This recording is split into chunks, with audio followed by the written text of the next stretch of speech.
মাম্মা খুব সুন্দর গন্ধ ছাড়ছে, কি রান্না করছো? ওই তো ইলিশ মাছের মাথা দিয়ে কচু শাক আর কোড়া করে ইলিশ মাছ ভাজা আর সর্ষে ইলিশ। মা, আমার অনেকদিন থেকে ইচ্ছা ইলিশ মাছের অনেকগুলো আইটেম দিয়ে কচুর পাতায় ভাত খাবার দেবে। কিন্তু কচু গাছের পাতা করলে ঠাম্মি তো আমাকে খুব বকবে।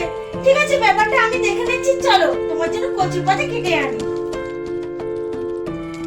ঠাম্মিকে লক্ষ্য রাখিস। না, আসছে না, তুমি তাড়াতাড়ি কাটো। চল পালাই, চল চল চল চল। চলো চলো চলো চলো। বাবা, আমি কিন্তু তোর মনের আশা সব একটু একটু করে পূরণ করছি, তুই শুধু বড় হয়ে আমাদের একটু দেখিস। নাও খাও। এই যে অসুপথল, বলছি আমাদের কি কোনো থালা ফলা নেই? ওই যে কচুর পাতায় গিলতে হচ্ছে, ওই গাছের কচু হবে? মা, আমার জন্য তোমাকে অনেকগুলো বকা শুনতে হলো। ওটা কোনো ব্যাপার না বাবা, তুমি খাও, তোমার মনের আশাটা তো পূরণ করতে পেরেছি, এটাই বড় কথা। মায়েরা হাজার কষ্ট সহ্য করে সন্তানদের মুখে একটু হাসি দেখতে চায়।